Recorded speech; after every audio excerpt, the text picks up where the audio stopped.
Туған күнің құтты болсын қара балам, оң көзін салып жүрсін саған Аллам.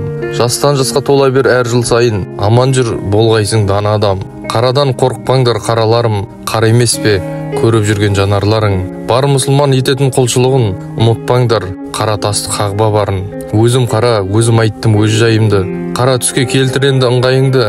Қара емес пе жердегі байлықтарың, қара алтын демейсің бе мұнайыңды. Өлтірмей сақтап келген өміріңді, боранда да түсірмеген көңіліңді.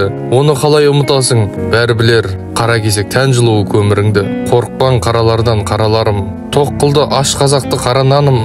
Көшке еріп көш түзеген қазағымды, алға сүйреп жетеледі қара нарым. Қара жайлы өлеңімді ақтарамын, қара сия төгеді ақ қаламым. Бәрібір ақ парақты қарағылар, сияң қара болса да ақ парағың. Ойламаңдар ойлайды деп қара басын, қара шашпен әдемі қара басың. Ағарған қарттық кезгі ақ шашыңнан сән бермей ме жас кездегі қара шашың. Қаралардан бір сәтке аласарың, қараларға өлеңмен қарасамын. Бойыңдағы бұлшық еттің үлкені де қара күш емес пе еді қарасаның. Атамыз Абайдың да сөз өлмеді, абайлардан қалған ғой сөз өнері.